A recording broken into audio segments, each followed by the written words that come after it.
Everyone, welcome back to my channel. ನನ್ನ viewers ಎಲ್ರಿಗೂ big hi. ಹಾಗೆ ಯಾರ್ಯಾರೆಲ್ಲ ಕಮೆಂಟ್ ಮಾಡಿದೀರಾ ಮತ್ತೆ ಲೈಕ್ ಮಾಡಿದೀರಾ ಪ್ರತಿಯೊಬ್ಬರಿಗೂ ಕೂಡ ತುಂಬಾ ಥ್ಯಾಂಕ್ಸ್. ಹಾಗೇನೆ ಸಂಡೇ ಬಂತಂದ್ರೆ ಸಾಕು, ಎಲ್ಲರೂ ಏನಾದ್ರು ಸ್ಪೆಷಲ್ ಮಾಡ್ತೀವಿ ಅಲ್ವಾ. ನಾವು ಇವತ್ತು ಚಿಕನ್ ಪೀಸ್ ಅನ್ನ ಚಿಕ್ಕದಾಗಿ ಮಾಡಿ ಅದರಿಂದ ಚಿಕನ್ ತಂದೂರನ್ನ ಯಾವ ರೀತಿಯಾಗಿ ಮಾಡೋದಂತ ನೋಡೋಣ. ತುಂಬಾ ಅದ್ಭುತವಾಗಿ ಇರುತ್ತೆ. ನೀವು ಇದನ್ನ ಸ್ನಾಕ್ಸ್ ರೀತಿಯಾಗೂ ತಿನ್ಬಹುದು ಅಥವಾ ಊಟಕ್ಕೆ ಸೈಡ್ ಡಿಶಸ್ ಆಗಿಯೂ ತಿನ್ಬಹುದು. ಸೊ ತುಂಬಾನೇ ಅದ್ಭುತವಾಗಿರುತ್ತೆ.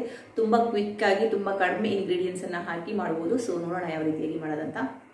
ಶುಂಠಿಯ ಸಿಪ್ಪೆಯನ್ನು ತೆಗೆದಿಟ್ಕೊಂಡಿದ್ದೀನಿ. ಹಾಗೆಯೇ ಇದಕ್ಕೆ ಬೆಳ್ಳುಳ್ಳಿಯನ್ನು ಸೇರಿಸ್ಕೊಳ್ತಾ ಇದ್ದೀನಿ. ನಿಮಗೆ ಟೈಮ್ ಇದ್ದರೆ ಸಿಪ್ಪೆಯನ್ನು ತೆಗೆದು ಹಾಕೋಬಹುದು. ನಾನು ಇಲ್ಲಿ ಕೆಲವೊಂದನ್ನು ಸಿಪ್ಪೆ ತೆಗೆದಿದ್ದೀನಿ, ಕೆಲವೊಂದನ್ನು ಸಿಪ್ಪೆ ತೆಗೆದಿಲ್ಲ. ಸೊ ನೋಡಿ, ಪೇಸ್ಟ್ ಮಾಡ್ಕೊಂಡಿದ್ದೀನಿ. ಅರ್ಧವನ್ನು ಅಷ್ಟೇ ಯೂಸ್ ಮಾಡ್ಕೊಳ್ತೀನಿ, ಅರ್ಧವನ್ನು ತೆಗೆದಿಟ್ಕೊಳ್ತಾ ಇದ್ದೀನಿ ಒಂದು ಬೌಲಲ್ಲಿ. ನೆಕ್ಸ್ಟ್ ಇದಕ್ಕೆ ಫ್ರೆಶ್ ಆಗಿರುವಂಥ ಪುದೀನ ಸೊಪ್ಪು, ಕೊತ್ತಂಬರಿ ಸೊಪ್ಪು ಮತ್ತು 2 ಹಸಿಮೆಣಸಿನಕಾಯಿಯನ್ನು ಸೇರಿಸ್ಕೊಳ್ತಾ ಇದ್ದೀನಿ.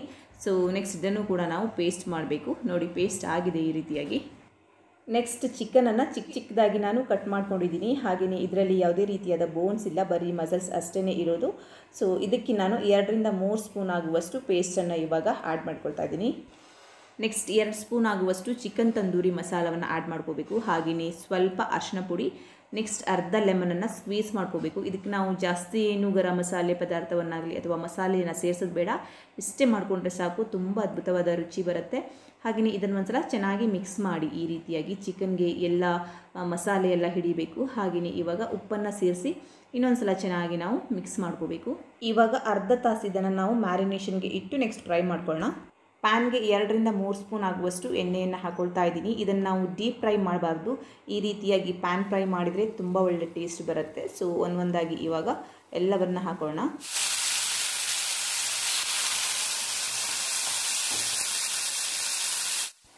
ಇವಾಗ ಮುಚ್ಚಳವನ್ನು ಮುಚ್ಚಿ ಒಂದು ಸೈಡಲ್ಲಿ ನಾವು 5 ಮಿನಿಟ್ಸ್ ಬೇಯಿಸ್ಕೊಂಡ್ರೆ ಸಾಕು. ಯಾಕಂದರೆ ಚಿಕ್ಕದಾಗಿ ಚಿಕನನ್ನು ಕಟ್ ಮಾಡಿದ್ದೀವಿ, ಹಾಗೆಯೇ ಸ್ವಲ್ಪ ತೆಳ್ಳಗಾಗಿಯೇ ಕಟ್ ಮಾಡ್ಕೊಂಡಿದ್ದೀವಿ. ಸೊ ಬೇಗ ಬೆಂದುಬಿಡುತ್ತೆ. ನೋಡಿ, ತುಂಬ ಚೆನ್ನಾಗಿ ಕಲರ್ ಬಂದಿದೆ, ಒಂದು ಸೈಡಲ್ಲಿ ಕರೆಕ್ಟಾಗಿ ಬೆಂದಿದೆ ಕೂಡ. ಸೊ ಪೂರ್ತಿಯಾಗಿ ಇದೇ ರೀತಿ ನಾವು ಎಲ್ಲವನ್ನು ಉಲ್ಟಾ ಹಾಕೋಬೇಕು.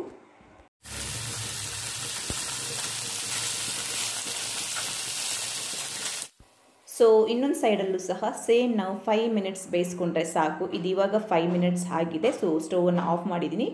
ಇವಾಗ ನಾವು ಒಂದೊಂದಾಗಿ ಈ ರೀತಿಯಾದ ಸ್ಟಿಕ್ಗೆ ಹಾಕೋಬೇಕು. ಇದು ಬಿಸಿ ಬಿಸಿಯಾಗಿರೋದ್ರಿಂದ ಕರೆಕ್ಟಾಗಿ ಹಾಕೋಕ್ಕಾಗ್ತಾ ಇಲ್ಲ, ಕೈ ಕೂಡ ಸುಡ್ತಾ ಇದೆ. ಹಾಗೆಯೇ ನೀವು ಸ್ವಲ್ಪ ತಣ್ಣಗಾದ್ಮೇಲೆ ಈ ರೀತಿಯಾಗಿ ಹಾಕೊಳ್ಳಿ. ಈ ರೆಸಿಪಿಯನ್ನು ತುಂಬ ಸುಲಭವಾಗಿ ಹಾಗೆಯೇ ತುಂಬ ಕ್ವಿಕ್ಕಾಗಿ ಮತ್ತು ತುಂಬ ರುಚಿಕರವಾಗಿ ಬೇಗ ನಾವು ಮಾಡ್ಕೋಬೋದು. ನೋಡಿ, ತುಂಬ ಅದ್ಭುತವಾದ ಕಲರ್, ಹಾಗೆ ತುಂಬ ಚೆನ್ನಾಗಿ ಕಾಣಿಸ್ತಾ ಇದೆ. ಇವಾಗ ಸ್ಟವನ್ನು ಆನ್ ಮಾಡಿ ಇದನ್ನು ನಾವಿವಾಗ ಬರ್ನ್ ಮಾಡಬೇಕು. ಮನೆಯಲ್ಲಿ ಕಟ್ಟಿಗೆ ಒಲೆ ಏನಾದರೂ ಇದ್ದರೆ ಅದರಿಂದ ನೀವು ಬರ್ನ್ ಮಾಡಿ, ತುಂಬ ಒಳ್ಳೆ ಫ್ರೇಗ್ರೆನ್ಸ್ ಮತ್ತು ಫ್ಲೇವರ್ ಬರುತ್ತೆ. ಸೊ ಗ್ಯಾಸಲ್ಲಿ ಅಷ್ಟಾಗಿ ಬರುತ್ತೆ, ಬಟ್ ಅದಕ್ಕೆ ಇದಕ್ಕೆ ಕಂಪೇರ್ ಮಾಡೋಕ್ಕಾಗಲ್ಲಲ್ವ. ಸೊ ತುಂಬ ಚೆನ್ನಾಗಿರುತ್ತೆ ಕಟ್ಟಿಗೆ ಒಲೆಯಲ್ಲಿ. ಸೊ ನೋಡಿ, ಎಲ್ಲ ಕಡೆನೂ ಆಲ್ಮೋಸ್ಟ್ ಆಗಿ ಬರ್ನ್ ಮಾಡಿ ಆಗಿದೆ. ಹಾಗೆಯೇ ಇದು ರೆಡಿ ಆಯಿತು. ಇದನ್ನು ಇವಾಗ ಒಂದು ಪ್ಲೇಟ್ಗೆ ಹಾಕಿ ಸರ್ವ್ ಮಾಡ್ತಾ ಇದ್ದೀನಿ. ನಿಜವಾಗೂ ಟೇಸ್ಟ್ ಅಂತೂ ಅಲ್ಟಿಮೇಟ್ ಆಗಿ ಬಂದಿದೆ. ಹಾಗೆಯೇ ಸಂಜೆ ಟೈಮಲ್ಲಿ ನೀವು ಸ್ನ್ಯಾಕ್ಸ್ ರೀತಿಯಾಗಿ ಇದನ್ನು ತಿನ್ಬೋದು, ಇಲ್ಲಾಂದರೆ ರೈಸ್ ರಸಮ್ ಜೊತೆ ಸೈಡ್ ಡಿಶಸ್ ಆಗಿ ತಿನ್ಬೋದು. ತುಂಬಾ ಅದ್ಭುತವಾಗಿ ಇರುತ್ತೆ. ಕಡಿಮೆ ಟೈಮ್ ಇದೆ ಅನ್ನೋರಿಗೆ ನಿಜವಾಗೂ ಇದು ಒಂದು ಒಳ್ಳೆ ರೆಸಿಪಿ. ಸೊ ನೋಡಿದ್ರಲ್ಲ, ತುಂಬ ಕ್ವಿಕ್ ಆಗಿ ಹಾಗೆ ತುಂಬ ಈಸಿಯಾಗಿ ನಾವು ಇದನ್ನು ಮಾಡ್ಕೋಬಹುದು. ಇವತ್ತಿನ ವಿಡಿಯೋನ ಇಲ್ಲಿಗೆ ಎಂಡ್ ಮಾಡ್ತಾ ಇದ್ದೀನಿ. ನಿಮಗೂ ಕೂಡ ಇಷ್ಟ ಆಯಿತು ಅಂತ ಭಾವಿಸ್ತೀನಿ. ಇಷ್ಟ ಆದರೆ ಪ್ಲೀಸ್ ಲೈಕ್ ಮಾಡಿ, ಶೇರ್ ಮಾಡಿ, ಕಮೆಂಟ್ ಮಾಡಿ. ಹಾಗೆ ನನ್ನ ಚಾನಲ್ನ ಯಾರ್ಯಾರು ಫಸ್ಟ್ ಟೈಮ್ ನೋಡ್ತಾ ಇದ್ದೀರಾ ಮತ್ತು ಸಬ್ಸ್ಕ್ರೈಬ್ ಮಾಡದೇ ನೋಡ್ತಾ ಇದ್ದೀರಾ, ಇಷ್ಟ ಆದರೆ ದಯವಿಟ್ಟು ಸಬ್ಸ್ಕ್ರೈಬ್ ಮಾಡ್ಕೊಳ್ಳಿ. Thank you for watching. Take care, bye.